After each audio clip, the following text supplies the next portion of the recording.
ஜீவனுள்ளவரே உமக்கு ஸ்தோத்திரம் ஸ்தோத்திரம் ஸ்தோத்திரம். மகா பரிசுமுள்ள பிதாவே, இந்த மகிமையான இந்த காலை வேளைக்காக உமக்கு ஸ்தோத்திரம். மீண்டுமாக கர்த்தாவே, உம்முடைய சமூகத்திலே ஆண்டவரே நாங்கள் வரும்படியான ஸ்லாக்கியத்தை நீர் மீண்டுமாக எங்களுக்கு கொடுத்த அந்த கிருபைக்காக உமக்கு ஸ்தோத்திரம். ஆம் கர்த்தாவே, இந்த அருமையான பொழுதிலே ஆண்டவரே வந்த ஒவ்வொரு ஜனங்களையும் நீர் காண்கிற தேவன். ஆம் கர்த்தாவே, நிச்சயமாக உம்முடைய வார்த்தைக்காக வந்த ஒவ்வொருவரையும் நீர் காண்கிறபடினாலே உம்முடைய வார்த்தை ஒன்றே சத்தியமும், உம்முடைய வார்த்தை ஒன்றே ஜீவனும், உம்முடைய வார்த்தை ஒன்றே ஒரு மனிதனை விடுவிக்கவும், ஒரு வார்த்தை ஒன்றே ஒரு மனிதனை சுகமாக்கவும் முடியும் என்று நாங்கள் அறிந்திருக்கிறோம். அதனாலே இன்றைக்கு நீர் எங்களுக்கு கொடுத்ததான அந்த மன்னாவை நாங்கள் புசித்து கர்த்தாவே மீண்டுமாக அசை போடத்தக்கதாக உம்முடைய இரக்கம் எங்களோடு இருக்க போற தயவுக்காக உமக்கு ஸ்தோத்திரம். வந்த ஒவ்வொரு பிள்ளைகளையும் ஆசீர்வதியும், வராத ஒவ்வொருவரும் உம்முடைய இரக்கம் கூட இருக்கட்டும். பேசுற உதடுகளையும் கேட்கிற செவிகளையும் நீர் ஆசீர்வதியும். இந்த செய்தியை நீர் ஆசீர்வதியும். யாவை உம்முடைய கரத்திலே தாழ்த்தி இயேசு கிறிஸ்துவின் நாமத்தில் கேட்கிறோம். ஆமேன் ஆமேன். நாங்கள் நின்ற வண்ணமாகவே 1 ராஜாக்கள் 18ஆம் அதிகாரம் அதிலே ஒரு சில வசனங்களை நாங்கள் வாசிக்க போகிறோம். 1 ராஜாக்கள் 18ஆம் அதிகாரம் அதிலே 17 தொடக்கம் ஒரு சில வசனங்களை நாங்கள் வாசிப்போம். நான் வாசிக்கிறேன்.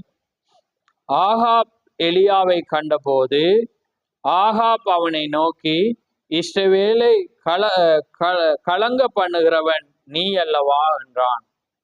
அதற்கு அவன், இஸ்ரவேலை கலங்க பண்ணுகிறவன் நான் அல்ல, கர்த்தரின் கட்டளையை விட்டு பாகால்களை பின்பற்றுகிறதினால் நீரும் உம்முடைய தகப்பன் வீட்டாருமே இஸ்ரவேலை கலங்க பண்ணுகிறவர்கள்.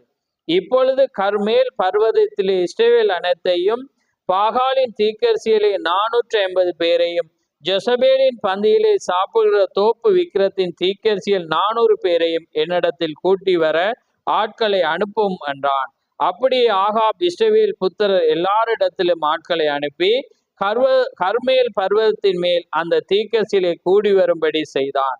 அப்பொழுது எலியா சகல ஜனத்தண்டைக்கும் வந்து, நீங்கள் எந்த மட்டும் 2 நினைவுகளால் குந்தி குந்தி நடப்பீர்கள்? கர்த்தர் தெய்வமானால் அவரை பின்பற்றுங்கள், பாகால் தெய்வமானால் அவனை பின்பற்றுங்கள் என்றான். ஜனங்கள் பிரத்திரமாக அவனுக்கு ஒன்றும் சொல்லவில்லை. ஆமேன். யாவரும் அமர்ந்திருங்கள்.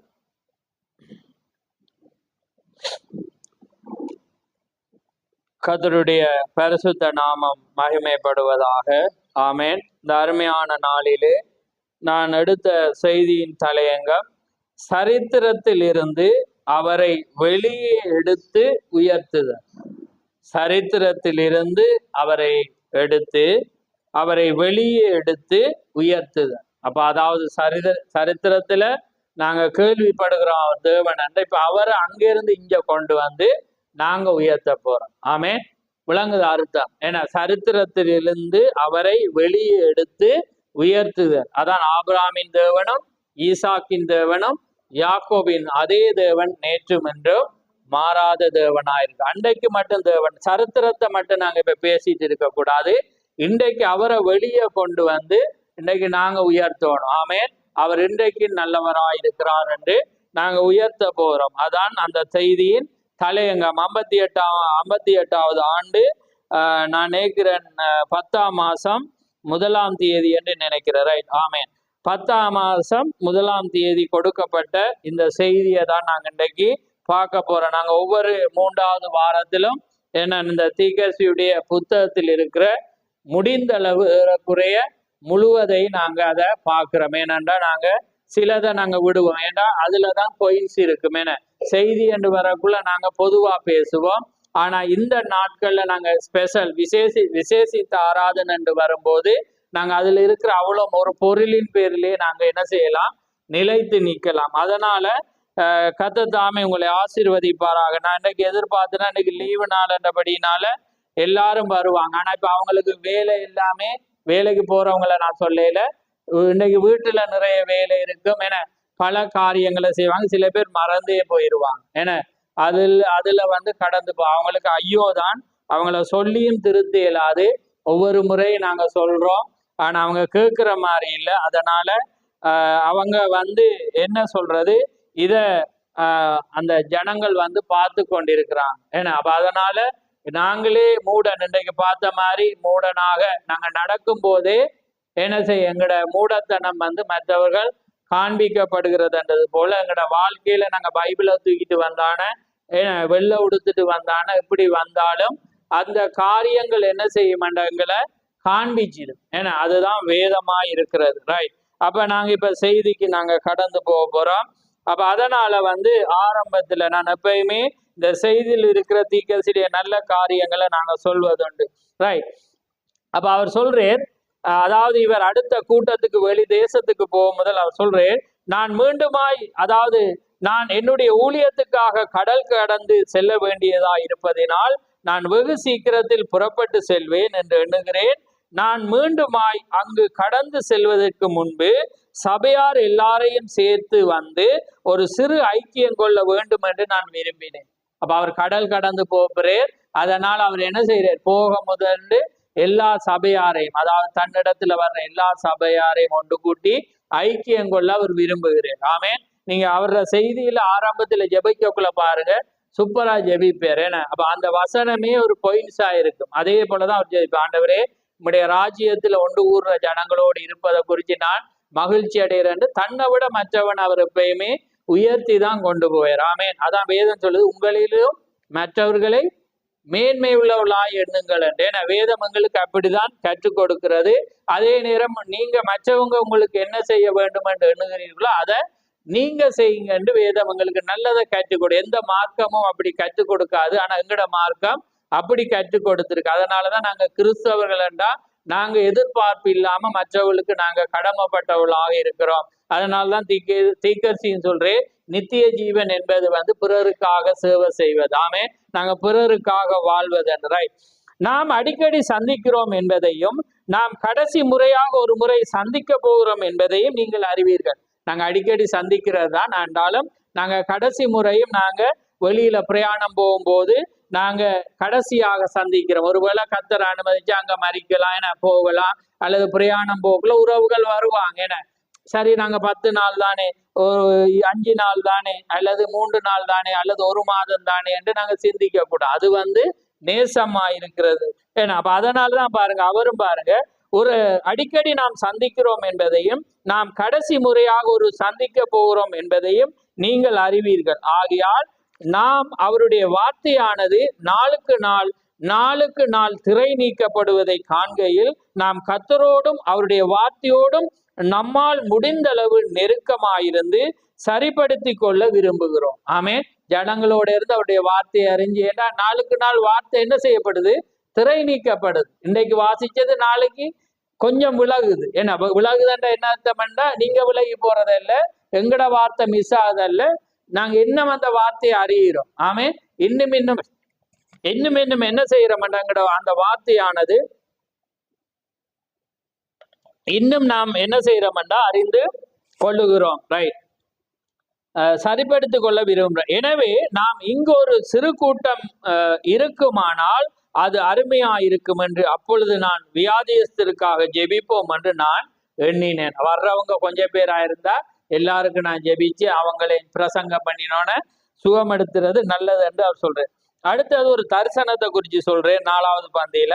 அதாவது தேவன் கொடுத்த ஒரு தரிசனம் என்னன்னா, அவர் ஒரு இடத்தை காட்டுறேன், ஒரு கூடாரத்தை காட்டுறேன். ஆனா ஒரு சத்தம் என்ன சொல்லுதுன்றா, இது உன்னுடைய கூடாரம் அல்ல.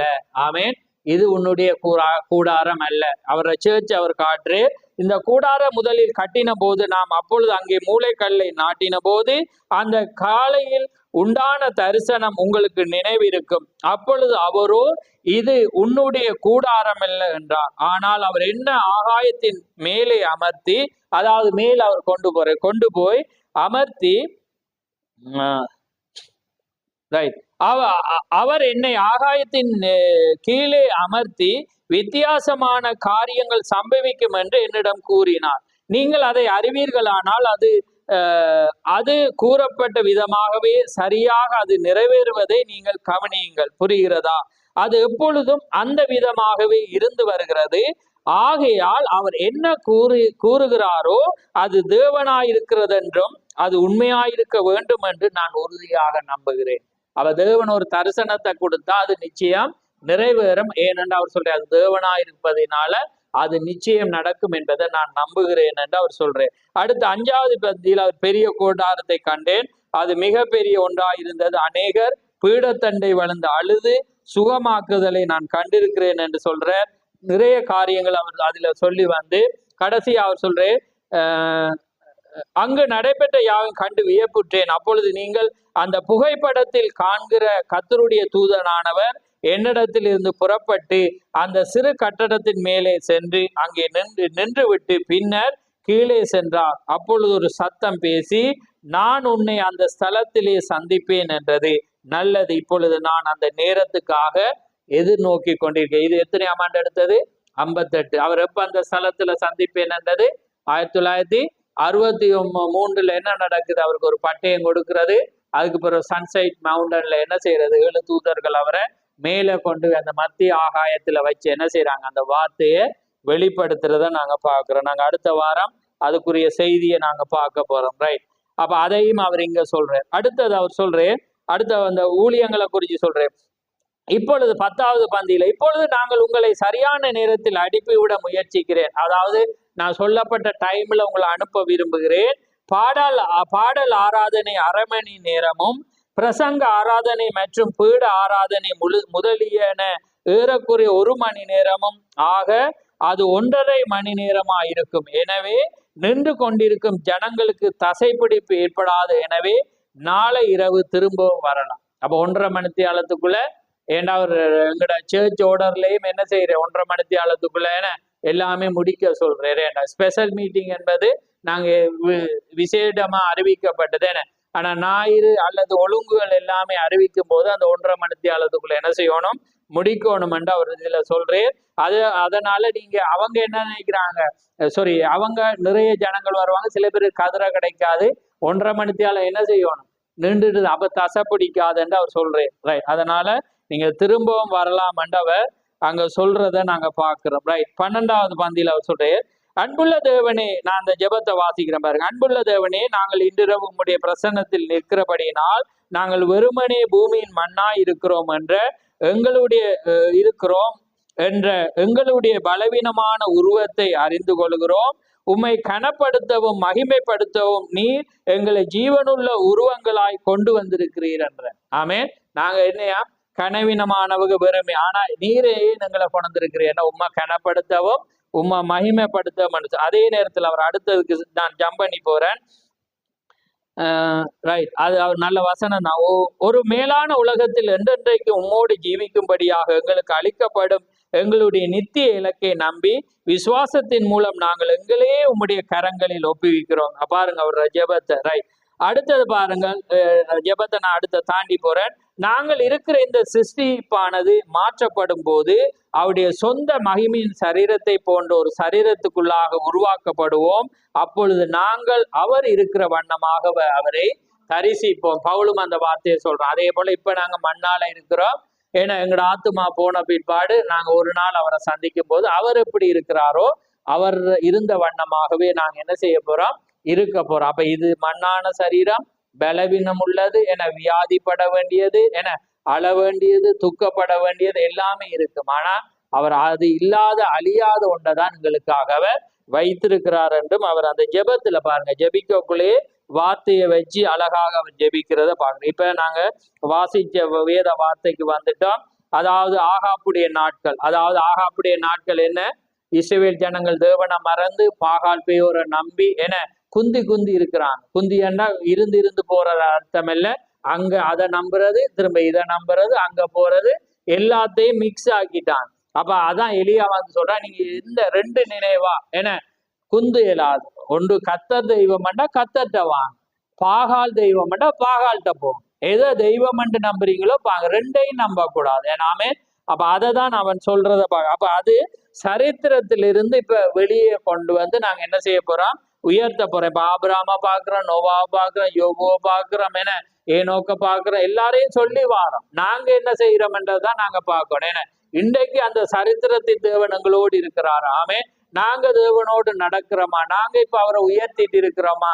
அல்லது நாங்க உலகத்தை உயர்த்துறோமா? அல்லது எங்களை உயர்த்துறோமா? என நாங்க அதை தான் நாங்க இன்றைக்கு பார்க்க போறோம். அவைகளில் ஒன்று சரித்திரத்தின் முடிவாயிருக்கிறது, மற்றொன்று காலத்தின் முடிவாயிருக்கிறது. அப்ப நாங்க என்ன செய்யறோம்? இன்றைக்கு ஒரு சரித்திரத்தின் முடிவுக்கும் வந்திருக்கிறோம், அதே நேரம் என்னத்துக்குள்ள வந்திருக்கோம்? காலத்தின் முடிவுல நாங்க வந்துட்டோம். ஆமேன். இந்த காலத்துக்காக தான் எல்லாரும் என்ன செஞ்சாங்க? எதிர்பார்த்திருந்தாங்க. ஏண்டா இதுதான் கடைசி காலம், காலம் நிறைவேறது, தேவண்ட வேதாமத்தில் உள்ள வாக்கு தத்தம் நிறைவேற காலம், நாங்க மகிமைக்கு போற காலத்துக்காக அவங்க 6000 வருஷம் காத்திருக்கிறாங்க. ஆனா நாங்க 11வது மணி நேரத்துல வந்தபடினால எங்களுக்கு கொஞ்சம் காலம் தான். ஆமே. எவ்வளவு காலம் என்பது தெரியும். தீர்க்கதரிசியும் எதிர்பார்த்து கொண்டு அவர் மரித்து போயிட்டார். ஆனாலும் அவர் எங்களை அழைக்க வருவார். ஆமே. தேவனோடு வர்ற வேளையில நாங்க என்ன செய்வோம்? போவோம். ஒருவேளை அந்த காலமும் தாண்டினா நாங்களும் ஒருவேளை மரிச்சா என்ன வரும்? நாங்க உயிரோடு இருக்கிறவங்க மறுரூபம் ஆகி போவாங்க. ஏன்னா உயிரோடு இருக்கிறவங்க மறுரூபம் ஆகணும்னா அவங்க ஏனோக்க போல இருக்கணும். நாங்க யோசிக்கிறோம். ஆனா 2 விஷனை வச்சுட்டு நான் யோசிச்சுட்டு இருக்கிறேன். நான் விசுவாசிக்கிறேன் நாங்க மறுரூபமாகி போவோம். ஏனென்றா எனக்கு தேவன் 2 சொப்பனமும் அந்த அறிவிப்பை காண்பிச்சாராமே. அதனால அந்த காலம் தொனிக்கிற சத்தத்தை நான் பார்த்து என்ன நடக்கு? நாங்க ஓடி போற 2 முறை, ஒரு சந்தர்ப்பத்தோட அந்த விஷன் முடியல, 2 முறை நான் அதை பார்த்தேன். ஆமே. அதனால ஒருவேளை கர்த்தர் அனுமதிப்பாரானால் என்ன நாங்களும் உயிரோடு இருந்து ஆனா மறுரூபம் ஆகணும்டா அவ்வளவு பெர்ஃபெக்ட் வேணும். ஆமே. பரிபூர்ணம் வரும். ஒருவேளை நாங்க மரிச்சு போகலாம், ஆனா மரிச்சு போறவங்க பாக்கியவான் தான். என்றாலும் அந்த அந்த காலத்துக்கு அவங்களோட வளர்ச்சிக்கு வேதம் சொல்லுது அவனவனுக்கான விசுவாசத்தின் அளவின்படி தான் அவர் கொடுக்கிறார். ஓகே. அது எதுவா இருந்தாலும் தேவனுடைய கிருபை. தீர்க்க சொல்ல நான் பாதாளத்தில் அவர் வைக்க அவர் என்ன திட்டமிட்டாலும் அது நான் ஒண்ணும் செய்யல, அது அவருடைய இரக்கமாயிருக்கிறது. ரைட். அப்ப பாருங்க, அதையும் நாங்க பார்த்துட்டோம். Right right right. வாழ்ந்த அநேக மகத்தான மனிதர்கள் இப்பொழுது நாம் அணுகி கொண்டிருக்க இந்த வேலையை காண வாஞ்சித்தனர். இந்த மகிமையான மானிட சூரிய அஸ்தமனத்திலும் நித்திய வெளிச்சத்திலும் ஜீவிக்கும்படியாக நாம் வாழ்ந்து கொண்டிருக்கிறோம். ரைட். மிக சிறந்த ஒன்றில் நாம் ஜீவித்து கொண்டிருக்கிறோம் என்று நான் உணர்கிறேன். ஏனென்றால் இந்த காலத்தின் முடிவாயும் நித்தியத்தின் இணைவுமாயும் இருக்கிறது. இது காலத்தின் முடிவு, நித்தியத்தின் இணைவு. கால முடிவுக்குள்ள எங்க போறோம்? நித்தியத்தோட இணைய போறோம். இதுதான் எல்லாருக்கும் வைக்கப்பட்ட கடைசி காலம். சரித்திரமானது நாம் என்ன படித்திருக்கிறோம் என்பதை கூறுகிறது. இரு மகத்தான நிகழ்வுமே மேலோட்டமான நிலையில் செயல்பட்டு கொண்டிருக்கிறார். உதாரணமாக தேசிய நெருக்கடி. இப்ப உலகத்துல பாத்தீங்கன்னா உலக நாடுகள் தங்களோட பொருளாதாரத்தை வைக்க முயற்சிக்கிறாங்க. ஏன்னா நாடுகள் தங்களோட பலத்துக்காக அடிபடுறாங்க. குடும்பங்கள் எல்லாமே தங்களோட குடும்பத்தை சரியான நிலையில் வைக்க எல்லாரும் போராடுறாங்க. ஆனா இன்றைக்கு பாருங்க எல்லாமே ஃபெயிலியரா போகுது. ஏன்னா அது காலத்தின் முடிவு. என்னதான் தேசங்கள் செய்தாலும் இயற்கையை கட்டுப்படுத்தலாம் போது. ஆமே. இயற்கையானது வலுவிழந்து போய்கொண்டிருக்கிறது. ஏன்னா இப்ப பாருங்க டிசம்பரை போல இப்ப என்ன செய்யறது? இந்த காலநிலை இருக்கிறது. அதனால பாருங்க எத்தனை வியாதி. ஏண்டா தீர்க்கதரிசி சொல்ல கடைசி ஓர் என்னையா ஜேம் அட்டாக் அப்படி சொல்லியிருக்கிறா இல்லையா? நாங்க வாசிச்சோம் தானே. கொரோனா வந்த நேரம் அந்த கட்டிங் எடுத்து நான் வாசிச்சேன். கிருமியினால தேவன் அட்டாக் பண்ணுவார் உலகத்தை. யுத்தத்தை விட ஒவ்வொரு மனிதனுக்கு இன்றைக்கு பாருங்க வைரஸ் தொற்று தான். ஏன்னா சிக்கன் குனியா எத்தனை பேர் அது 6 மாதத்துக்கு நடக்க இல்லாம கால் இழுத்து கால் வீங்கி அந்த நிலையை அடைஞ்சிட்டு இருக்கிறாங்க. ஏனண்டா இன்றைக்கு அந்த வியாதி, இன்றைக்கு கிளைமேட் எல்லாம் மாறி ஏன்னா எல்லாமே மோசமாகி பாருங்க டிசம்பரை போல மழை அடிச்சு. ஆனா தேவன் எங்களுக்கு கிருபை அளித்து எங்களை பாதுகாத்து வர்றார். இனியும் அவர் பாதுகாக்க தேவனாயிருக்கிறார். அதனால நாங்க எப்பயுமே அவருடைய கரத்துக்குள்ளாக நாங்க என்ன செய்யணும்? அடங்கி இருக்கணும். ரைட்.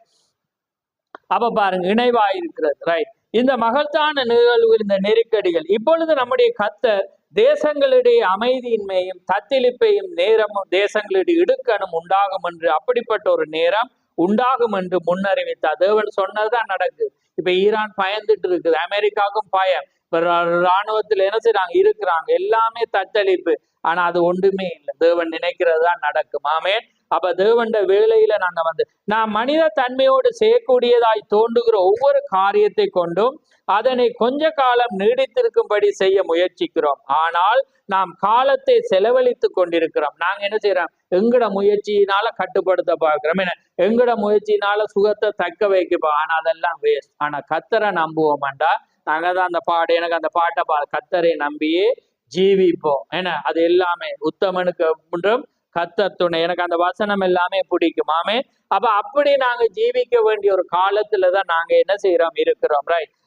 அப்ப பாருங்க, அது எல்லாமே வீணன்ற அதை குறித்து நம்மால் செய்ய முடிந்த வேறு காரியமும் உண்டு என்பதை நாம் நம்பவில்லை.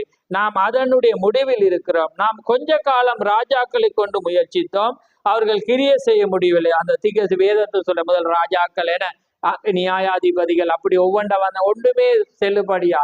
அதே போலதான் எங்கட நாட்டுக்கிட்ட வரலாறு, முதல் மன்னர்கள் ஆட்சி செஞ்சாங்க. ஏன்னா இப்ப ஜனாதிபதி முறையில ராஜாக்கள் ஆள்றாங்க, எதுவுமே எதையும் செய்யல. ஆமே. தேவண்ட கிருபை மட்டும்தான் முடியும்.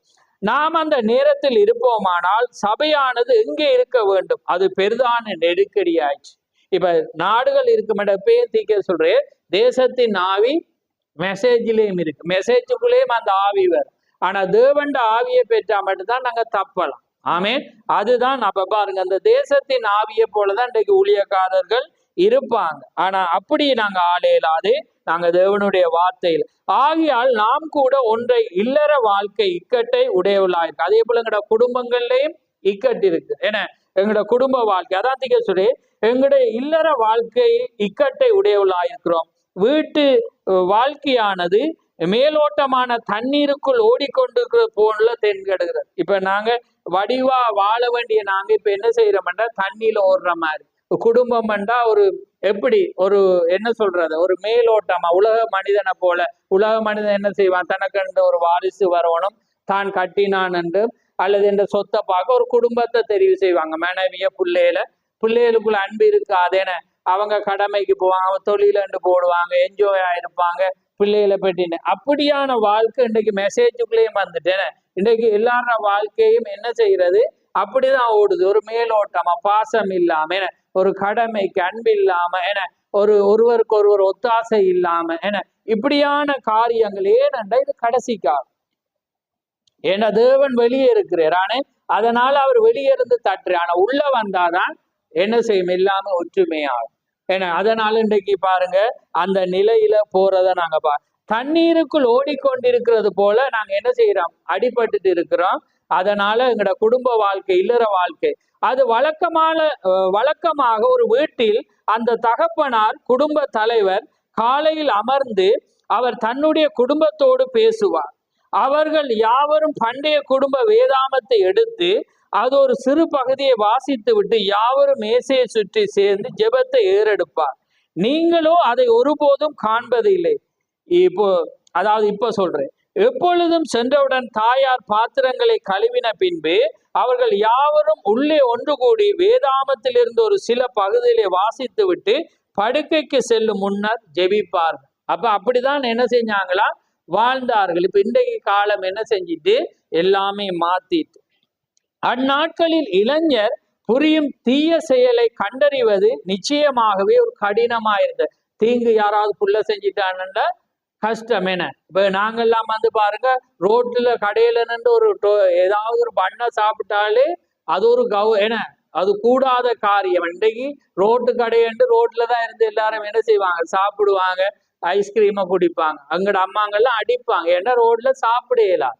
அது ஒரு அநாகரிகம் பண்றாங்க. ஆனா இன்றைக்கு பாருங்க, இன்றைக்கு அப்படியான பாருங்க கடினமான காரியமா இருக்கு. பையங்கள் யாவரும் பணிபுரியும் வீட்டை விட்டு வெளியே சென்றன. பெண் பிள்ளைகளோ கீழே ஓடும் ஆற்று நீரொன்றை தங்களுடைய துணிகளை துவைப்பதன் மூலம் தாயாருக்கு உதவி செய்தன. ஆனால் இன்றைக்கு ஒரு பொத்தானை அழுத்தி பாத்திரங்களை கழுவுறன. ஆமே. இப்ப பாருங்க மெஷின் வந்துட்டு, வாஷிங் மெஷின் மாதிரி பாத்திரம் கழுவ. அப்ப பாருங்க தீக்கசிட காலத்திலேயே வந்துட்டேன்றத அதான் நான் இப்பதான் வந்திருக்கோம், அது அப்பயே அது வந்துட்டு. என்னண்டா அதான் நான் அதை வச்சு பாக்குறேன்டா. அதான் அந்த வேதம் என்ன சொல்லுதுண்டா, நாங்க சின்ன பிள்ளையா இருந்தோன்னே அந்த பெண் பிள்ளைகளா இருந்தா அந்த பிள்ளை ஒரு பருவத்துல எங்களோட இருக்கு. அதை மரக்கறியை உடைக்க விரும்பும், நானும் வெட்டி தாரேன் என்றோ நாங்க என்ன செய்யறோம், அடிச்சு திறத்துறோம். ஆனா அது பெண் பிள்ளையா இருந்தா அதை செய்ய வச்சிருந்தா அது என்ன செய்யும், பாத்திரத்தை அதுக்கு வேலை தன்னுடைய பணி என்று எடுத்து என்ன செய்யும், பாத்திரத்தை கழுவும், மரக்கறியை வெட்டும், சமைச்சு வைக்கும். இப்ப பாருங்க கறி சரியில்லை, அது சரியில்லை, அப்படியாக சொல்லி சாப்பிடாம இருக்கிறதுக்கு காரணம் என்னன்னா வேலைய அது ஒரு கடமையாக டைம் டேபிள் போட்டு. ஏனென்றா அது யார புல, எங்கட பிள்ளை. ஏன்னா அந்த சிஸ்டம் வந்து அது பொம்பளையா இருந்தா அதை விடணும். அப்போ அன்றைக்கு ஆற்றோடையில போய் தான் துணியை கழுவுவாங்க, அதை கொண்டு வந்து காய போடுவாங்க. இப்ப என்ன நடக்குது? அது பிள்ளைகள் கஷ்டப்பட, அது படிக்கிற, அது விளையாடுற வயசுலன்னு நாம சொல்லி இப்ப என்ன நடந்துட்டேன்டா, யாருக்கு எடுத்ததண்டா? அது வந்து நாங்களே தான். ஆமேன். அந்த பிள்ளைய வந்து வேற யாரும் செய்யல, அது வேதமும் அதை தான் சொல்லுது. அதுக்கு காரணம் நாங்களா இருக்கிறோம். ரைட். துணிகளை துவைப்பதன் மூலம் தாயாருக்கு உதவி செய்தனர். ஆனால் இன்றைக்கோ ஒரு பொத்தானை அனுப்பி, ரைட், பணிபுரியும் ஒரு இயந்திர கலவையினால் செய்யப்படும். எனவே நாம் ஒரு கூட்ட சோம்பேறிகளாய் வேலையற்ற ஜனங்களாய் இருப்பதை தவிர வேறொன்றையும் உடையவர்களாய். இப்ப நாங்க அதனால சோம்பேறி ஆயிட்டோம். என்ன அப்ப அதனால அந்த காரியம் வந்து ஏனென்றா அது நாங்களே எங்களை மாற்றி அமைச்ச தேவன் வச்ச சிஸ்டத்துல எளிமையில நாங்க வாழ்ந்திருந்தா இந்த பிரச்சனையே இல்லை. ஆமே. நாங்க தேவனுக்கு வரணும். அவங்க பெண் பிள்ளைண்டா அவங்க வீட்டோட இருக்கிற மாதிரி நாங்க வளர்த்து வீட்டு வேலை காரியங்களை செய்து ஒருவேளை வாழ்க்கையை தேவன் நல்லா அமைச்சா அவங்க வீட்டுல தானே பணிபுரியும் அந்த சிஸ்டத்துல நாங்க அவங்கள கொண்டு போயிருந்தா அது என்ன நடந்திருக்கான்னு அந்த பிள்ளைகளுக்குள்ள வேற எண்ணமும் வராது, படிக்கணுமென்ற எண்ணம் வராது, நான் இப்படி வரணுமென்று வராது. அதுக்கு தன்னை குடும்ப காரியத்துல என்ன செய்யும்? அந்த வேலையில தான் வரும். ஏன்னா தேவன் அந்த பிள்ளைக்கு என்ன வச்சிருக்கு? நானும் அறியல, நீங்களும் அறியல.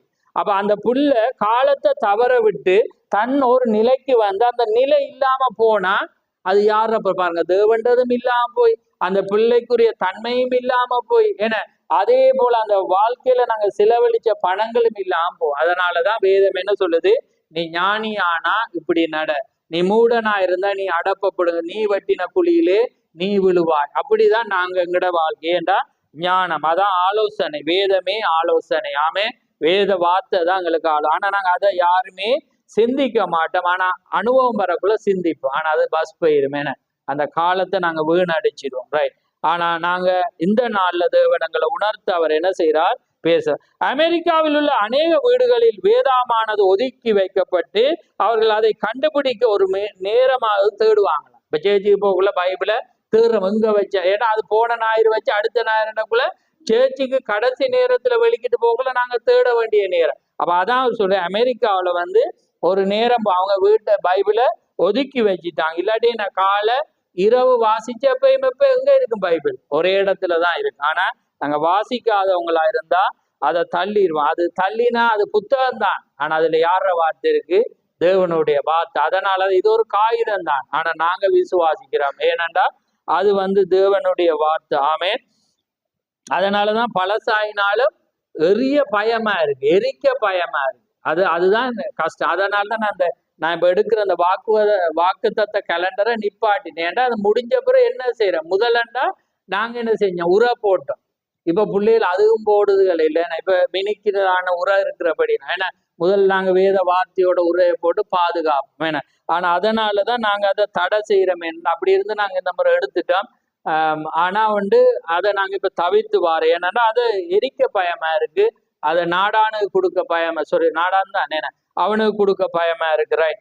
வீட்டு வாழ்க்கையானது பாருங்க, அதான் சார் ஒதுக்கி வைக்கப்பட்டு ஒரு மணி நேரமாவது துருவி தேட வேண்டியதா இருக்கு. வீட்டு வாழ்க்கையானது மிகவும் விழிப்பு தளரவிடப்பட்டதாயுள்ளது. அவர்கள் ஞாயிறு காலையில் தங்களுடைய மார்க்கத்துக்காக சுமார் 20 நிமிடங்களில் இருக்கும்படியாக சபைக்கு செல்கின்றனர். போதகரோ சுமார் 30 நிமிடங்கள் எடுத்துக்கொண்டால் அவர் நிர்வாக குழுவினால் அழைக்கப்படுகிறார். அது என்ன? வீட்டு வாழ்க்கை விரயமாகி கொண்டு அது இருக்கிறது அங்கே, அதாவது நாசமாகி கொண்டிருக்கிறது என்று அங்கே தீக்க சொல்றார். ஏனென்றால் அந்த காரியம், ஏண்டா நாங்க அது ஒரு தீக்க சொல்றேன், அது வந்து ஒரு சிஸ்டம் ஆக்கிட்டோம். அதாவது ஞாயிறண்டா அது 1.5 மணி அளவுல வந்துட்டு மிச்சம் எல்லாமே செய்யணும்னு நாங்க என்ன செஞ்சிட்டோம்டா அதை மாற்றிட்டோம். அப்ப அதை விட ஸ்தாபனங்கள் என்ன? 1/2 மணித்தியால 20 நிமிஷம், அதுக்கு மேல பேசவே மேலாது சேர்ச்சி நடக்கல. ஏனண்டா அப்படி என்ன நிர்வாகத்திட்ட சொல்லி அவரை டிரான்ஸ்பர் பண்ணிடுவாங்க. ஆமே. ஏனண்டா அந்த தேவனுக்கு கொடுக்கிற நேரமானது போயிட்டு அதான் துருவி தேட வேண்டியதா இருக்கிறது. அது மோசமாகி விட்டது. வழக்கமாக முன்பெல்லாம் தகப்பனாரும் தாயாரும் ஒருவருக்கு ஒருவர் அன்பு கூர்ந்து உயர் மதிப்பு காட்டி நெஞ்சார நேசித்து தாயார் வயதாகி நிறையாகி மடிப்பு விழுந்து காணப்படும் போது, அவளுடைய வளமற்ற வயோதிப முகத்தில் சுருக்கம் விழுந்து காணப்படும் போதும், அவளுடைய மூக்கு கண்ணாடியானது அவளுடைய மூக்கிற்கு மேலே கீழே நோக்கியவாறு தொங்கி கொண்டிருக்கும் போது, தகப்பனார் அவள் வாலிபமாக அழகாக இருந்தபோது அவர் நேசித்தது போன்றே அப்படி அவளை என்ன செய்வாராம், நேசிப்பார். ஏனென்றா அதனாலதான் வேதம் சொல்லுது, அவங்க ஒருவருக்கொருவர் நேசிச்சு அவங்க பேசிக்கொள்வாங்க. இன்றைக்கு பாருங்க, வேலங்களை பிரிக்குது, என்ன காரியம் பிரிக்குது, எதை ஒரு நன்மையானது பேச நேரம் இல்லை, அதுக்கு பிறகு மறந்தோன்னே நாங்க அது சாராம்சம் சொல்ற மாதிரி சொல்லிடுறோம். இல்லாட்டி அண்டண்டு கிடைச்சா என்ன செய்யும், ஒரு பெரிய கதையா சொல்லக்குள்ள அது இன்ட்ரெஸ்டா இருக்கும், ஏன்னா அன்பு கூடும், ஏன்னா எங்களுக்குள்ளான நெருக்கம் அதிகரிக்கும், அப்படி போகும். ஆனா இன்றைக்கு அதை என்ன செய்யறது, அந்த காலத்தின் சிஸ்டம் எல்லாரையும் பிரிச்சுட்டு தீக்க சொல்ற. ஆனால் இன்றைக்கோ நான் குற்றம் காணும்படியாய் பொருட்படுத்த கூறவில்லை. ஆனால் அவள் சற்று வயோதிப நிலை அடையும் போது அவர் வேறொரு பெண்ணை ஒரு புதிய மாதிரியாய் மாற்றிக் கொள்கிறார். அது கார்களை அல்லது மற்ற காரியங்களை மாற்றுவது போன்று அந்த விதமாய் இருப்பது போன்று தென்படுகிறது. உண்மையான குடும்பம் அன்பானது அதிக அளவில் காணப்படுகிறது இல்லை என்பது போன்றே தோன்றுகிறது. ஏதோ ஒரு காரியம் சம்பவித்திருக்கிறது, வீட்டு வாழ்க்கை விரயமாகி கொண்டிருக்கிறது.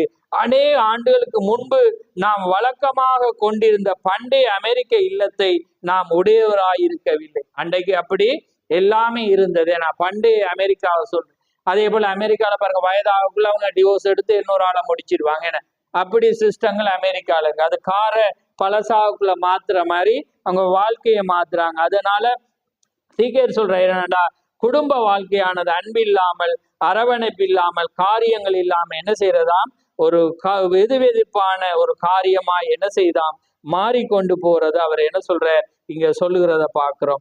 நான் கூற விரும்புகிற மற்றொரு காரியம் உண்டு, அது முடிவுற்று கொண்டிருக்கிற மற்றொரு காரியமாயிருக்கிறது, நட்புறவு. அடுத்தது சொல்றேன். இப்ப இது குடும்ப வாழ்க்கையில இருந்து இல்லாம ஆக்கிட்டேன், குடும்பத்துக்குள்ளே இல்லாம ஆக்கிட்டேன். இப்ப பாருங்க, அடுத்ததா நாம் கூற விரும்புகிற மற்றொரு காரியம் உண்டு, அது முடிவுற்று கொண்டு, அது இப்ப ஃபைனல்ல இருக்கு, அது இப்ப எங்கட கையை நழுவி போகுது. அது என்ன காரியம் என்றா, மற்றொரு காரியமா இருக்கு, நட்புறவு சீரழிந்து கொண்டிருக்கிற நட்புறவு, நல்ல உறவு, ஒருவருக்கு உறவு. வாசிச்சுட்டு நான் துவங்குறேன்னா, நாம் வழக்கமாக கொண்டிருந்த நண்பர்களை இப்பொழுது நாம் கொண்டிருக்கவில்லை என்பது போல தென்படுகிறது. வழக்கமாக என்னால் இதை நினைவு கூற முடிகிறது, அதாவது நினைச்சு பார்க்க முடிகிறது. அதாவது அக்கம் பக்கத்தில் உள்ள யாரோ ஒருவர் சுகவீனம் அடைந்திருக்கும் போது சுற்றிலும் உள்ள எல்லாரும் அவருடைய எல்லா வேலைகளையும் செய்ய அவர்களோடு உதவி செய்வர் மற்றும் செய்ய முடிந்த எந்த காரியத்துக்கும் ஒரு கரம் அளித்து உதவி புரிந்தனர். ஒரு நேரத்தில் அவளோடு முழு இரவும் தரித்திருப்பர். நான் அடிக்கடி கூறியிருப்பது போன்று இது உண்மையாயிருக்கிறது. அதாவது அண்டை வீட்டார் மறைத்து போய்விட்டார் என்பதை நாம் செய்தித்தாளில் காணும் வரைக்கும் நாம் அதை அறிந்திருக்கவில்லை. இப்ப பாருங்க, இப்ப அடுத்தது கிறிஸ்தவ வாழ்க்கையில இல்லை என்ன, நட்புறவு. அப்ப ஒருவர் பக்கத்து விட்டோம், ஏன்னா முதல்ல எல்லாம் பாத்தீங்கன்னா பக்கத்து வீட்டாங்களுக்கா நாங்க கடைக்கு போவோம், ஏன்னா அவங்களோட வேலி, அவங்க ஒரு வீடு கட்டுறாங்கன்னு நாங்க கூலியாளான்னு எல்லாரும் சேர்ந்து என்ன செய்வோம், நன்மையை தீமையும் அங்கேயே இருப்போம், அங்கேயே நித்திர செய்வோம், ஏன்னா அங்கேயே உறங்குவோம், அங்கேயே ஒப்புக்கொடும். ஆனா அந்த நட்புறவு என்னையா இப்ப இல்லாம போய் இப்ப ஒரு ஸ்டைலான வாழ்க்கையில போய் தங்களுக்கு ஒரு சுயநலம். ஆனா வேதம் சொல்லுது சுயமெனில் சாம்பலா. இப்ப எங்களுக்கு சுயம் வந்துட்டு, எங்கட புள்ள தவறக்கூடாது, எங்கட புள்ள இப்படி வாழணும், அந்த புள்ள அந்த இடத்துல போய் இரவு முழிக்காது, ஏன்னா அப்படி நாங்க என்ன செஞ்சிட்டோம்டா எங்கட சிஸ்டத்துல அமைச்சிட்டோம். ஆனா அந்த சிஸ்டம் எல்லாமே அது அனுபவப்படக்குள்ளதான், அனுபவம் தான் ஒரு வாழ்க்கையா இருக்கிறது. அதுதான் ஒரு நித்திய ஜீவனை மற்றவனுக்கு கொடுக்க முடியும். கிறிஸ்தவ வாழ்க்கை அவங்க அந்த அன்புல வியப்பாங்க. ரைட். அப்ப பாருங்க, அது இப்ப நட்புறவு இல்லாம, அப்பா வீட்டுக்கு ஒரு சாவியை வைத்திருக்கிறார், அம்மா ஒரு சாவியை வச்சிருக்கா. அம்மா வேலைக்கு போயிட்டு வரக்குள்ள அவ கேட்ட துறந்து உள்ள போவா, அப்பா என்ன செய்வார், அம்மா அல்லது வெளியே போயிட்டு அப்பா வரக்குள்ள அவர் துறந்து போவே. இதுதான் வாழ்க்கை. ரைட். அவர்கள் இருவருமே பாதி ராத்திரி வரை வெளியே சென்று விடுகிறார்கள். பிள்ளைகள் எங்கே இருக்கிறார் என்பதை அவர்கள் அறியார்கள். சிறு பிள்ளைகள் பெற்றோர் வெளியே செல்லும் போது குழந்தைகளை பேணி காப்போருடன் இருக்கின்றன. அந்த விதமாக வாழ்க்கையானது வாழப்படுகிறது. ஆமேன். உண்மையா இல்லையா? இது சத்தியமா. அப்ப யார புள்ள? அதான் தேவன் எப்பயுமே சோதிக்கிறவர் அல்ல, தேவன் எப்பயுமே எங்களை துன்பப்படுத்துறவர் அல்ல. இதெல்லாம் யாரால நிகழ்கிறது?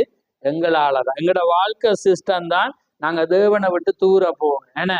ஆனா எப்பயுமே நாங்க எளிமையாக சேர்ந்து எங்கட குடும்பம் எங்கட வாழ்க்கைன்னு நினைச்சா கூழோ கஞ்சியோ ஏன்னா நாங்க ஒண்டா இருப்போம் ஏன்னா. எங்கட அந்த காலத்தை போன நான் எப்பயுமே அடிக்கடி சொல்ற காரணம், அந்த ஒரு பருவம் இருக்கு, அந்த பருவத்தை தாண்டிட்டோம்டா காலத்தை அந்த திரும்ப எடுக்கல. ஏன்னா இது போனா திரும்பி வராது. டைம் எப்படி போனா திரும்பி வராதோ வாழ்க்கையும் போனா திரும்பி எடுக்கல.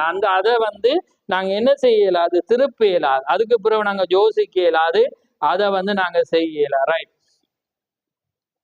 ரைட். வேதாகமானது இந்த எல்லா காரியங்களையும் முன்னறிவிக்கிறது என்பதை அறிவீர்களா? ஆகையால் இது என்ன, இந்த காரியங்கள் முடிவுக்கு வருவதை கவனிக்கிறோம், இந்நிலையில் நாம் நின்று கொண்டிருக்கிறோம் என்பதை இது உள்ளது. விளங்கிட்டவங்களுக்கு. அப்ப அதனால இப்ப சரித்திரத்துக்கு நாங்க திரும்புவோம். ஆமே. அந்த தேவனை கொண்டு அதான் பிரசங்கி சொல்லலாம், முப்புரின் நூல் அறாது. முப்புரி என்ற 2 பேருக்கு இடையில தேவன் இருந்தா அது வாழ்க்கை என்ன செய்யாதான், உடையாது. அப்ப குடும்பத்தின் மத்தியில தேவன் வந்தா எதுவுமே உடையாது. அங்க பாசம் இருக்கு, அன்பு வரும், ஒருவருக்கு ஒருவர் விட்டு கொடுப்பு வரும். என வேலையை மாறி மாறி செய்வாங்க. இல்லாட்டி கத்தி கத்தி கத்தியே என்ன செய்யும், அந்த அந்த ஒழுக்கா இருக்கும் வீட்டை சண்டை என்ன ஓயாத ஒழுக்கு மாதிரி வீட்டுல தகப்பனோ தாயோ அது சத்தமாகி கொண்டே இருக்கும். ஏனண்டா அது சொல்ல. ஆனா அங்க தேவன் வருவேரண்டா என்ன செய்யும்டா எல்லாமே மாறும். நாம் சபை வாழ்க்கையை எடுத்துக்கொள்ளும். இப்ப சபைக்கு வரப்போறோம். நாம் சபை வாழ்க்கையை எடுத்துக்கொள்வோம். அங்கேதான் இவை யாவும் துவங்கினது. சபை வாழ்க்கையும் விரயமாகி கொண்டிருக்கு. இப்ப சபை வாழ்க்கையும் எப்படி போகுது? ஏதோ வாராங்க போறாங்க என அப்படிதான் என்ன செய்யறது, விரயமாய் போகுது. ஏதோ நாங்க ஒரு போலிக்கு பழகுற மாதிரி என்ன செய்யறது, அந்த காரியங்கள் என்ன செய்யறது போறது, அப்படியாக இருக்கிறத நாம் சபை வாழ்க்கையை எடுத்துக்கொள்வோம். அங்கே இவை யாவும் துவங்கினது. சபை வாழ்க்கை அதான் அதுதான் துவங்கினது என்ற. ஏண்டா இங்க கற்றிருந்தா பாடசாலையில அதான் நாங்க ஒரு அநாகரிகமா நடந்த நீ எந்த ஸ்கூல்ன்னு கேட்போம். ஏன்னா அதுக்கு பிற்பாடு உண்டு அம்மா அப்பா யாரு அண்ட் அப்படி அது மாதிரி சபையை தான் கேட்போம். அப்ப இது இங்க நாங்க என்ன செய்யணும், கற்றுக்கொள்ளணும். இங்க செஞ்சா அது அங்க வரும் ஆட்டோமேட்டிக். ஏன்னா அது அடுத்ததுக்கு வரும். ரைட்.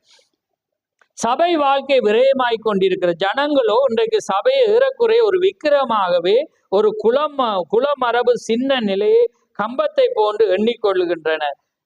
போய் சபையில் 5 நிமிடங்கள் அமர்ந்து நான் என்னுடைய மார்க்கத்துக்குரியவைகளை செய்து விட்டேன் என்கின்றனர். உங்களுடைய சிறு பங்களிப்பில் அது என்னவா இருந்தாலும் செலுத்துகிறீர்கள், போதகருக்கு செலுத்துகிறீர்கள். இது அவர்கள் பற்றாக்குறையை நிரப்புகிறது இல்லை.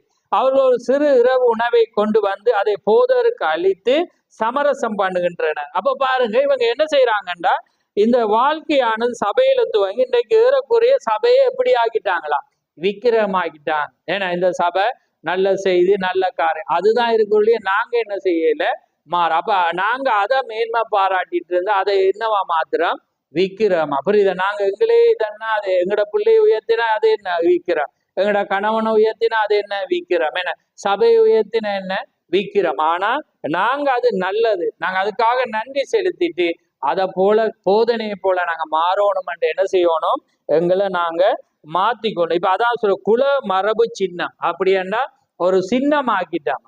அது ஒவ்வொரு சபைக்கும் ஒரு சின்னம் இருக்கு. இப்ப இலங்கையில தேசிய கொடை, பௌத்தத்துக்கு ஒரு கொடி. அண்டை பாமதுமார்கள் சொல்றாங்க ஏன்னா இந்த சுதந்திரத்தின நேரத்துல பௌத்த கொடியை அவர் கலட்டிட்டு அது போட்டிருக்கணும்ன்ற சண்டை. அப்படி அது மாதிரி இன்னைக்கு சபையில ஒரு சின்னமாக்கி விக்கிரமாக்கி ஆக்கள் வைக்கிறாங்க. அதே போல ஜனங்கள் என்ன செய்யறாங்க, ஏதாவது ஒரு சிறு பங்களிப்பை கொடுக்குறாங்க. அதே நேரத்துல போதருக்கும் ஒரு சிறுதை கொடுக்குறாங்க. அடுத்தது அவங்க என்ன செய்யறாங்கன்னா சில சாப்பாடை கொடுத்து அவரை திருப்தி ஆக்குறாங்க. என்ன அப்ப அதுகளை காரியங்களை செய்தாக்கா சாப்பாடு கொடுத்துறாக்களை சொல்ல வரல. ஏன்னா அந்த இதண்டி திருப்தி ஆக்குறாங்க. என்னன்னா தேவனுக்குரிய காரியத்துல முழு பங்கை கொடுக்காம அதுல பிரிப்பாங்க. இப்ப நான் மெசேஜில் இருக்காக்களை பாக்குறேன்னா ஏன்னா அவங்க என்ன செய்வாங்கன்னா ஒரு நன்மையை சபையில செய்ய விரும்புவாங்க. கொடுக்குற தசமபாதுல பாதி எடுத்து அந்த நன்மையை செஞ்சுட்டு பாதி என்ன செய்வாங்க கொடுப்பாங்க. ஆனா அது அங்க எடுபடுமா? எடுபடாது. ஏனென்றா அது எக்ஸ்ட்ராவா உனக்கு இருக்கும்.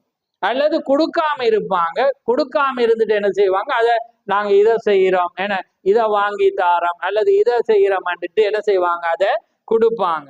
ஆனா அதுவும் என்ன செய்யாதான் செய்யாது. உங்களுடைய சிறு பங்களிப்பு அது என்னவா இருந்தாலும் செலுத்துகிறீர்கள், போதகத்துக்கு செலுத்துகிறீர்கள். அது இவர்கள் பற்றாக்குறையை நிரப்புறதில்லை. அவர்கள் இரவு சிறு உணவை கொண்டு வந்து போதருக்கு அளித்து சமரசமாக்குகின்றனர். அவர் என்ன செய்யறாங்க, சேவ் பண்ண விரும்புறாங்க. ஆனா அது சேவ் ஆக்காது. நீங்க முழு இருதயத்தோடும் முழு நிறைவோடும் என்ன செய்யணுமா, அதை கொடுக்கணும். அதுதான் அந்த உவமை அவர் சொல்றார். அவள் என்ன செய்யறா, இன்னொருவன் இவளை விட கூட கொடுக்கிறான், ஆனா அவள் இருந்ததுல இருந்து கொடுக்கிறான். புரியுதா? இருந்ததுல இருந்து கொடுக்கிறான். அவ என்ன செய்யறா, இருந்ததையே கொடுக்கிறா. அதான் ரெண்டுக்கும் உள்ள வித்தியாசம். உங்களை தேவன் கேட்கறது இருக்கிற முழுக்க தாண்டு. ஏன்னா அதைதான் அவர் கேட்கிற. அப்பதான் நான் உன்ன நிரப்பலாம். அதுதான் சாரி பார்த்து செய்தான். அவன் எலியா என்ன சொல்ற, இதை நானும் என் மகனும் சாப்பிட்டு முடிக்கிறான்னு அதை எனக்கு முதல் தான் ஏன்னா என்று சொல்லக்குள்ளதான் தேவன் ஆசீர்வதிக்க. அப்ப அதே போலதான் அங்கே தேவன் சொல்றேன் முழு நிறைவா. அப்பொழுது தனக்கு இன்னும் மேலும் ஊதியம் வழங்கும். அதாவது இப்ப ஸ்தாபனத்துக்கு வாரு. அப்பொழுது இவங்க ஜனங்கள் சரியா பாஸ்டரை கவனிக்காட்டி பாஸ்டர் என்ன செய்ய வலிக்கிறேன்டா, அப்பொழுது அவர் தனக்கு இன்னும் மேலாக ஊதியம் வழங்கும் எங்காவது புறப்பட்டு செல்றார். அவர் என்ன செய்யறார், இந்த சம்பளம் காணாதன்னு யார் அதிகமா தாராங்களோ அவங்கள நாடி போறத நாங்க பாக்குறோம்.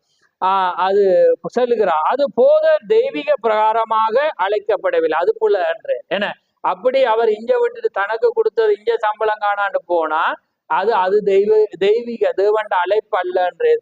ரைட். போத தெய்வ பிரகாரமாக அழைக்கப்படவில்லை என்பதை அது போன்று தென்படுகிறது. அது போதருக்கு ஒரு ஆகார சீட்டு இருக்க வேண்டும் என்பதே துவக்கமாயிருக்கிறது என்பது போன்று தென்படுகிறது. அதாவது ஜனங்கள் அவருக்கு எங்கெல்லாம் மிக அதிக பணம் அளிக்கிறாரோ அங்கே அவர் செல்கிறார். அது அந்த விதமாக இருக்க கூடாது என்று தீக்க சொல்ற. அது ஒரு மக்கள் சமுதாயத்துக்கு தேவனால் அழைக்கப்பட்ட ஒரு மனிதர் என்றே இருக்க வேண்டும். அவர் எலியா செய்தது போன்றே மலையின் உச்சியில் கேரித்த ஆற்றண்டையிலே காகங்கள் அவரை போஷிக்கும்படி எதிர்பார்த்து அங்கே படுத்து கிடக்க வேண்டியதா இருந்தாலும் அவருடைய தெய்வீக ஊழியமானது நிறைவேற்றப்படும் வரையில் அவர் அங்கே தரித்திருக்க வேண்டும். அவர் கொஞ்ச பணம் பெறுகிறாரோ அல்லது இல்லையோ என்பது முக்கியம் அல்ல. முதலில் அது தேவனுடைய அழைப்பாய் அது இருக்க வேண்டும். தேவன் எதை சொல்றாரோ கொஞ்சமோ கூடவோ அதுல என்ன செய்யணும், தரித்திருக்கணும். ஏனென்றா அதுதான் தேவனுடைய மனிதர்கள். அதான் சில பாருங்க, சில ஊழியக்காரர் நான் கண்டிருக்க கஷ்டமண்டோன்னு என்ன செய்வாங்க, ஊழியத்தை விட்டு என்ன வெளியில போவாங்க. அல்லது குடும்பமா வெளிநாடு போகணுமென்றோன்னு அழைப்பு இருந்தாலும் என்ன செய்வாங்க, நாங்க நண்டா வாழணுமென்று ஊழியங்களை விட்டுட்டு போறவங்களையும் நாங்க என்ன செஞ்சிருக்கிறோம், கண்டிருக்கு. அது அவங்களுடைய காரியமா இருந்தது. ஆனா தேவனுடைய அழைப்பை பெற்ற மனிதன் அவன் அதுக்காக மறிக்க ஏற்பட்டாலும் என்ன செய்யக்கூடாது, அதை விட்டு அவன் என்ன செய்யக்கூடாது, ஓடக்கூடாது. ஆனா இந்த மெசேஜில் அது நடக்குது. அது வேதனைக்குரியது. ஆனாலும் நாங்க யாரையும் குற்றப்படுத்தல. ஏன்னா நான் செஞ்சாலும் அது எனக்கும் தேவனுக்குரிய, ஆனா அது கூடாத காரியம் நான் செஞ்சாலும். ஆனா நாங்க அதை சொல்லல. ஆனா வேதம் என்ன சொல்லுதோ, தீக்கரிசி இதுல என்ன சொல்றேரோ அதை தான் நான் என்ன செஞ்சுட்டு வாரேன், போதிச்சுட்டு வாரேன். அப்ப அதனால அவர் சொல்றேன், அதுலயே நாம் காத்திருக்கணும். கொஞ்சமோ கஷ்டமோ தேவன் செய்வார் என்று அப்பதானே ஜனத்துக்கு சொல்லலாம். ஏன்னா நாம ஒரு கஷ்டம் பண்ணிட்டு நாம யாராவது கொஞ்ச நாளைக்கு பொறுப்படுங்க, நாம போய் எங்கேயாவது போய் உழைச்சிட்டு வாரமெண்டா நான் நாளைக்கு போய் விசுவாசத்தை போதிக்கலுமா? ஏன்னா போதிக்கவே இல்லை, தகுதி இல்லாம போயிடும். அதே நேரம் நான் கலப்பையில வச்சுட்டு பின்னிட்டு பார்த்தா யாரா மாறிடுவேன், சபிக்கப்பட்டவனா நான் மாறிடுவேன். ரைட்.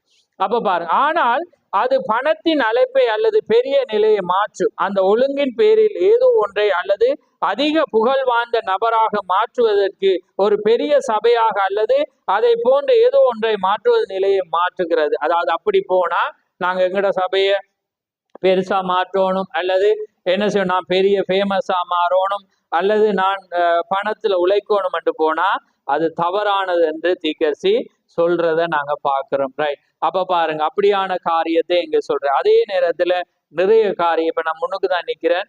அப்ப பாருங்க, அடுத்தது இந்த தகப்பன் தாயை பற்றி சொல்ற பாருங்க. அப்பொழுது அவர்கள் சத்தமிட்டு கர்த்தரை சோஸ்திரித்து சபையின் பிரகாரங்களில் மேலும் கீழுமாக நடந்து பாவிகளை பீடத்தண்டை செல்ல சம்மதிக்க வைப்ப.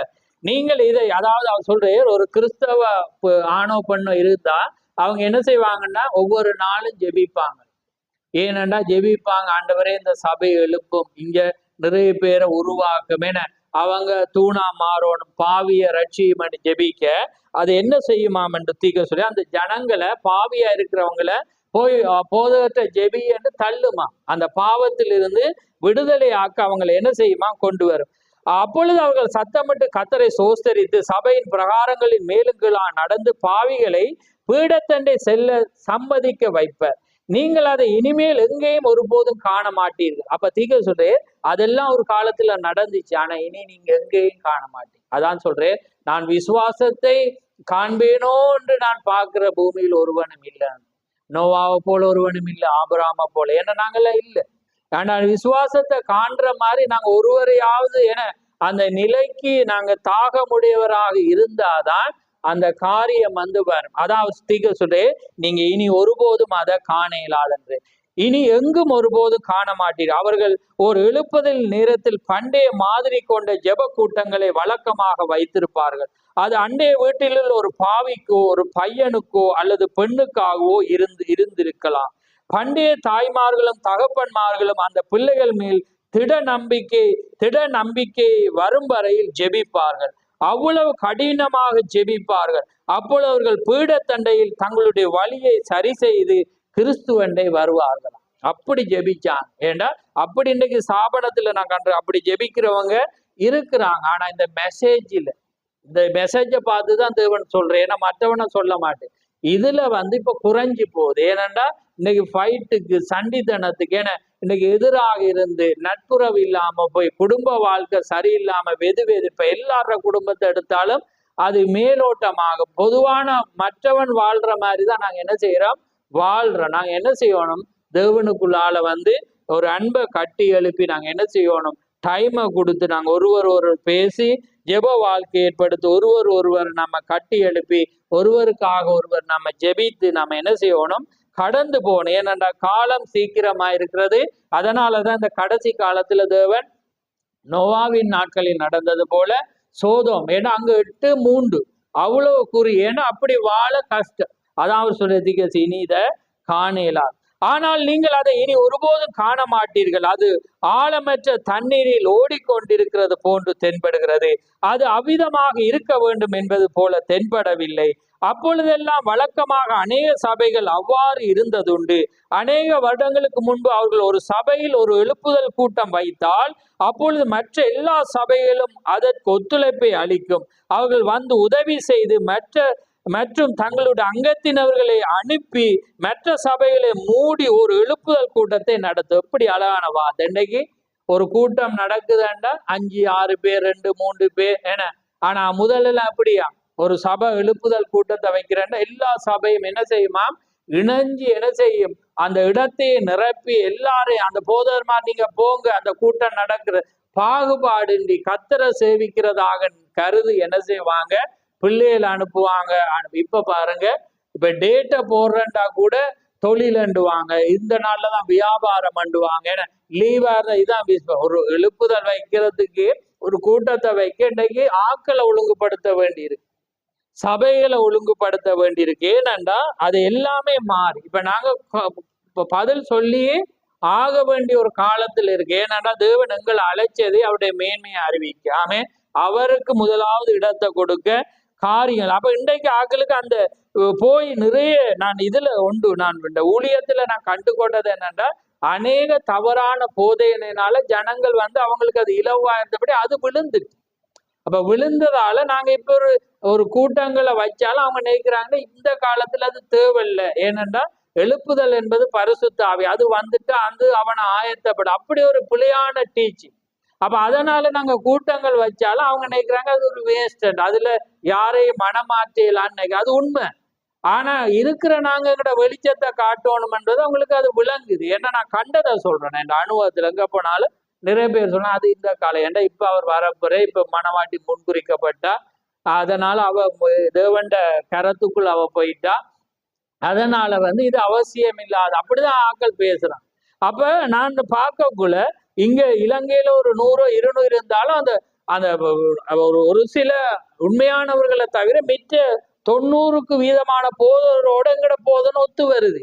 அப்ப ஜனங்கள் அன்னைக்கு ஆகாப்புடைய நாட்கள்ல 400 தீர்க்கதரிசியும் மிகாயாட ஒன்றுக்கும் வித்தியாசமா இருந்தபடினால ஆகா மற்றவ எல்லாரும் நம்பிட்டான். ஏன்னா 400 பெருசா ஒன்று பெருசான்.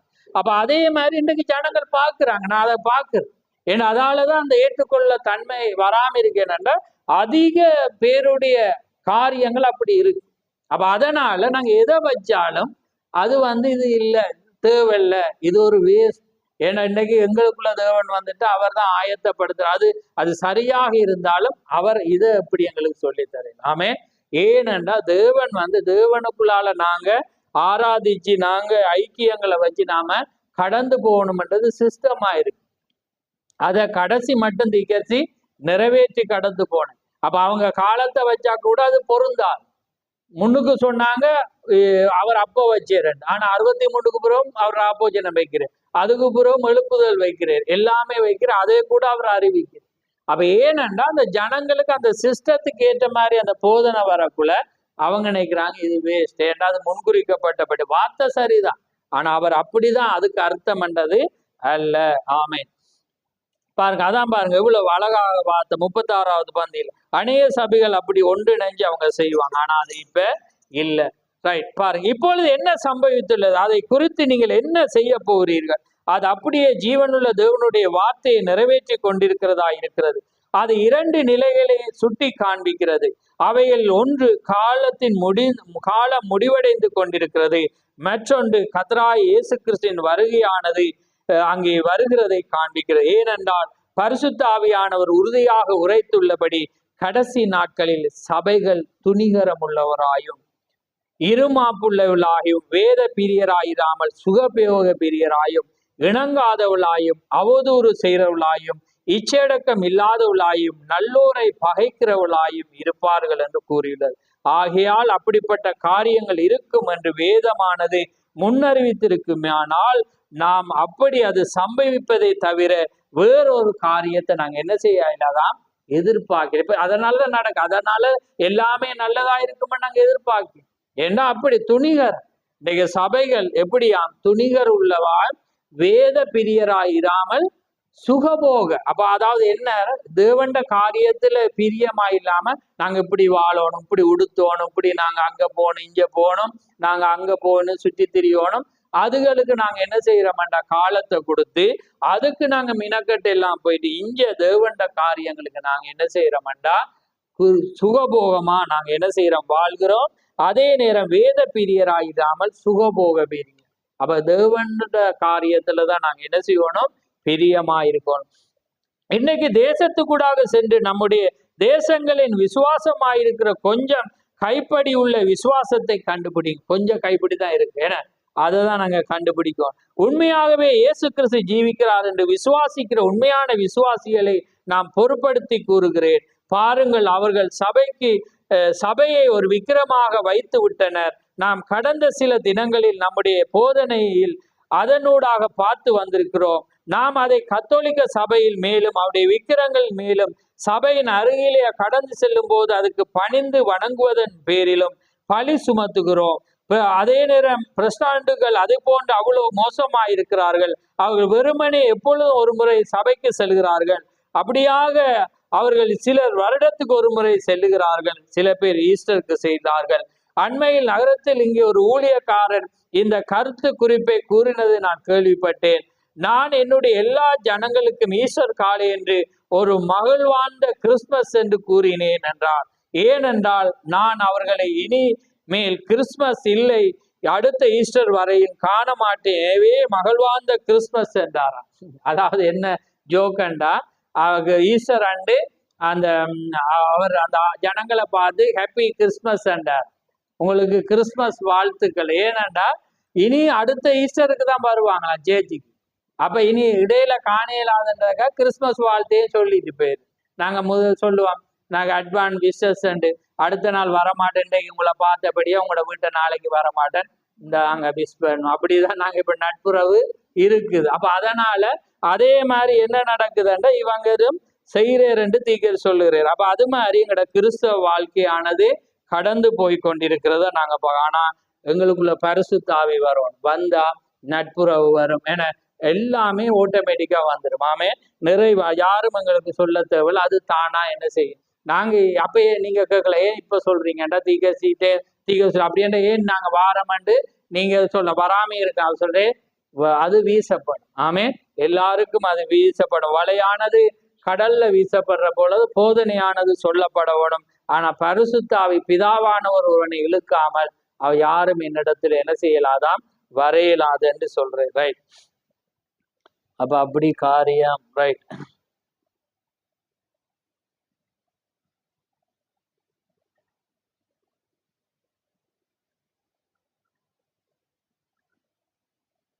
இதே நல்ல ஒரு காரியத்தை சொல்றேன் பாப்போம். அதாவது ஸ்பீடான வாழ்க்கையை சொல்ற ஒவ்வொரு நபரும் 5 நிமிடங்கள் நிற்பதுக்குரிய நேரத்தை உடையவர்களாக இருக்கவில்லை. அவர்கள் வீதியூடாக தள்ளி கொண்டும் ஓடிக்கொண்டும் அவசரமாக சென்று கொண்டிருக்கின்றனர். அதே நேரம் இடையே சாலையிலூடாக ஒரு பெண்மணி ஏறக்குறைய 20 மைல் வேகத்தில், அதாவது சொல்றேன், அவர் நடந்து போகல பார்த்தா பிச்சுட்டு போகுதான் ஒரு பெண். ஏனென்றா அவ்வளவு டைம் இல்லாததினால வேக வாழ்க்கை. சில நிமிடங்களில் நாம் என்னோடு இருந்த நபரிடத்தில் நீர் அதை குறித்து என்ன நினைக்கிறீர் என்று கேட்டேன். இதோ எண்ணம் 2 கார்கள் அந்த பிள்ளைகளுக்கு மத்தியில் முழு வேகத்தில் பந்தயத்தில் செல்வது போன்று சென்றன. நாம் வாழும் இடுக்கமான வீதியானது காலையில் ஒரு பந்தய பாதையை போன்று உள்ளது. பாத்திரங்களை கழுவ அல்லது நிகழ்ச்சிகளை கேட்க அல்லது ஏதோ ஒன்றுக்கு துரிதமாக வீட்டுக்கு விரைந்து செல்ல வேண்டியவர்களாயிருக்கிறீர்கள். நீங்கள் எங்கே போய் கொண்டிருக்கிறீர்கள்? டிக்கெட்ஸ் கேட்கிறேன். எல்லாமே வீட்டுக்கு போறோம்னா சமைக்க ஓடுவோம் அல்லது நாடகத்தை பார்க்க ஓடுவோம் என்று அவர் சொல்றேன். அதனால எங்களோட வாழ்க்கை விரைந்து செல்ல வேண்டி இருக்கிறீர்கள். நீங்கள் எங்கே போய் கொண்டிருக்கிறீர்கள்? காரியம் என்ன? எல்லாம் நிலை குலைந்து காரியத்துக்கு விளைவாக பெற்றுள்ளது என்னவென்றால் புருஷனும் ஸ்திரீகளும் இந்த தற்போதைய உலகத்தின் பிரியராக மாறி போயிருப்பதை காரணமாகும். மகத்தான காரியமாய் இருக்க வேண்டியதே வேதாகம வாசிக்கவும் மற்றும் ஜெபிக்கவும் நேரத்துக்கு வீட்டுக்கு வருவது ஆகும். நாங்க அப்படி சிந்தைகளை வந்தாதான் நாங்க மாத்தலாம். ஜான் அதே நேரத்துல 42வது பந்தில சொல்ற, ஜான் வெஸ்லியுடைய தாயார் சூசன்னாளை குறித்து நான் நினைத்து பார்க்கிறேன்.